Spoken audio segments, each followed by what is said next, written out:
The Speyside saw the return of MacDonald for the first time since the 2014 Snowman. After an accident at work left him with a severely damaged left hand, he was finally healthy enough to drive a rally car again. Despite gearbox oil leaking onto the clutch, he nursed the Skoda home to second in class. Having already wrapped up the Class 2 title, the Speyside was little more than a victory lap for Thomas Gray, right up to the point when he fell off the road in SS7. Thankfully no harm was done and he was rewarded with another class win and 49th overall.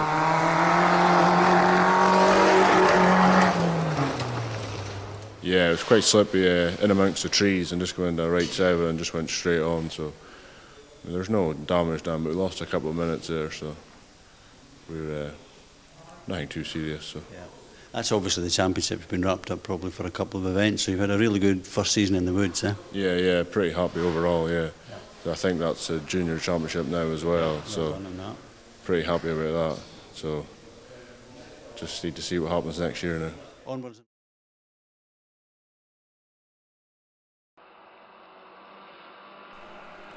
Class 3 points leaders Simon Hay and Callum Jaffrey were running well until they fell off the road in SS7.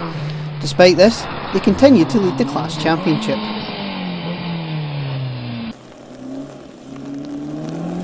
Taking a solid third in class, his best ever finish, Tariq Fazal was delighted with his run in his 205.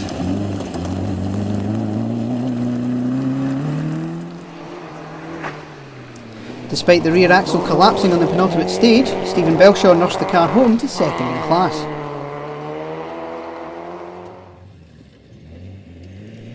Taking yet another class and 205 win, Donald and Scott Peacock had a trouble-free run. Their only drama was narrowly missing a shrew in the final stage in a fifth gear straight.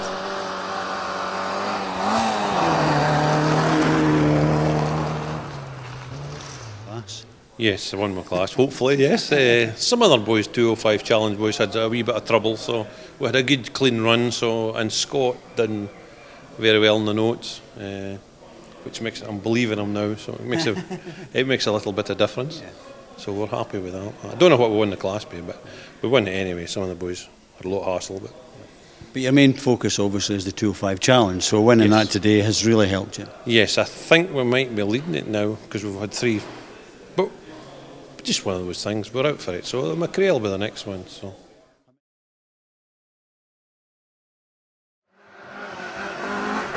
With a new gearbox in the car for this event, Scott Macbeth had high hopes of a good result. Sadly, it all went wrong once again when the Blue Nova lost all drive on the fourth stage, putting him out.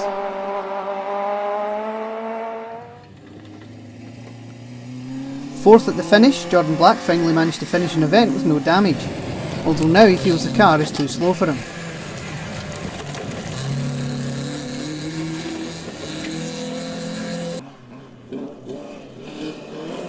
Another C2 crew, Jim Robertson and Colin Maxwell, had their best run in years in the red car. Only minor problems this time out, it looks like they have got to the bottom of their never-ending engine woes at long last.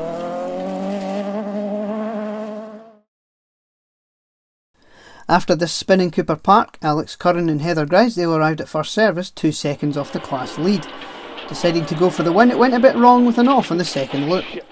After dragging themselves back onto the road, they kept it together to grab second in class at the finish and wrapped up the class championship. Now, I believe, congratulations Donald, they're not necessarily for today, but you've won the championship as a result today.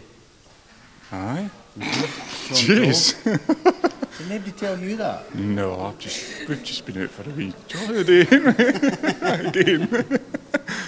God's sake. Oh well, can I sit down now? You can't. Sorry, I didn't realise I was springing that on you, Alec. I thought you knew all this. No, I didn't. Well, I had a feeling that it was just trying to surprise you. Heather probably keeps that from you just to stop you getting too excited. Oh, well, I don't think it worked today. By the way. No, it didn't work today. Colin Grant has put together a consistent year, scoring points in every round, despite always having small mechanical issues. On the Speyside, however, everything clicked for Colin and co-driver Alan Barnes, and they flew to their first class win in the Escort by 31 seconds at the finish after a great drive.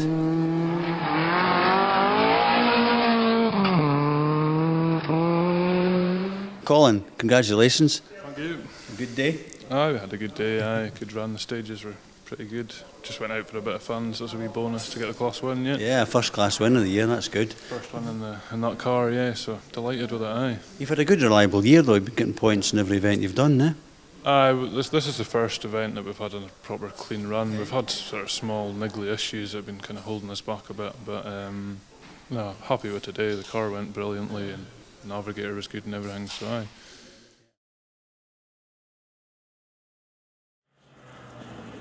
Finally giving up the battle with his 205, Andy Chalmers had made the switch to rear-wheel drive and was out for the first time in a Mark II Escort.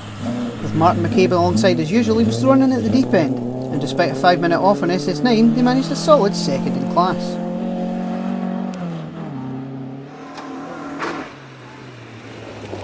Out for the first time since the Snowman, John O'Kane and George Finlayson took the class win despite doing the last 4 stages without the clutch.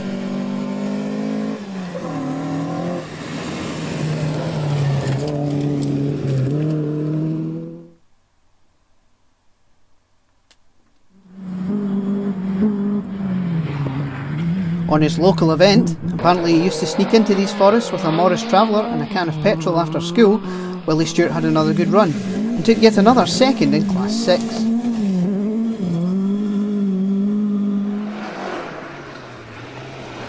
With Dave Robson alongside this time out, Steve Bannister had another good run going, despite struggling to get the tyres on the Escort working. Then he fell into an SS7 ditch. Luckily he got back out and took his 5th Class 6 win in a row.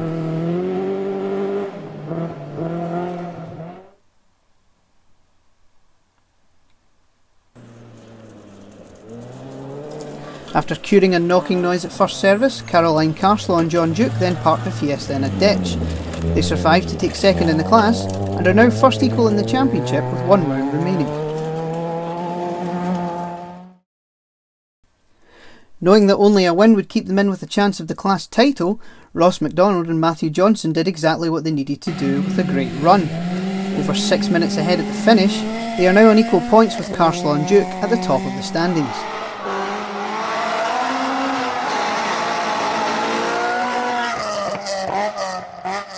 Today?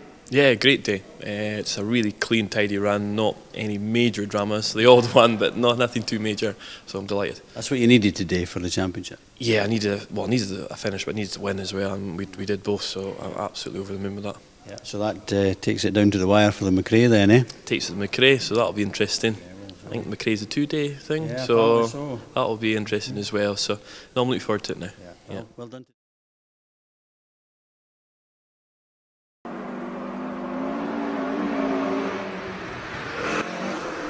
On their return to both rear-wheel drive and the championship after a 4-month layoff, Dougal Brown and Lewis Rochford spent the day getting used to the new Escort and recorded a solid 22nd overall and 2nd in class.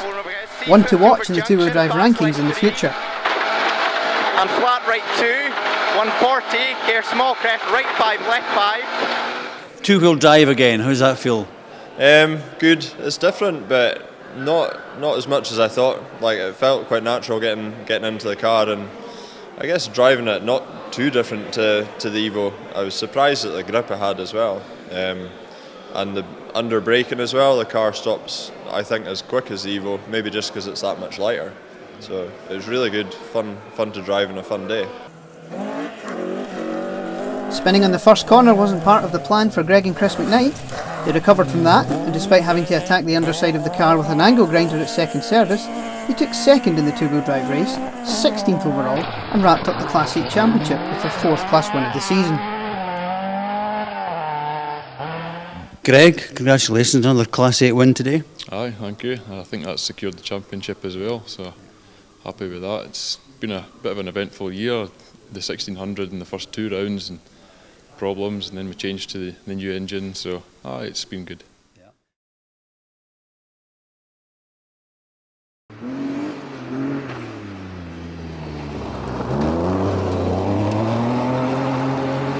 After Robert Harkness retired with mechanical failure on SS4, Donald and Rachel Brooker cruised to a Class 9 win, and did enough to take the Class 9 title in their unusual and fairly standard BMW 1 Series.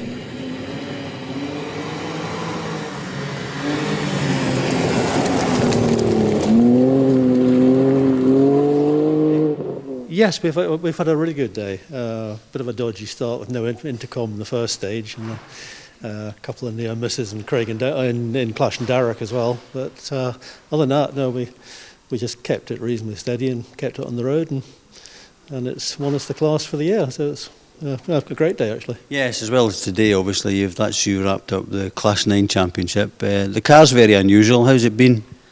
It's taken a while to get it right. It's a very standard car. It's standard engine, standard gearbox. It really is just a road car with uprated suspension, not much else. So it's taken a while to get it right, but it's very heavy as well. But it's starting to work quite well. It's reliable.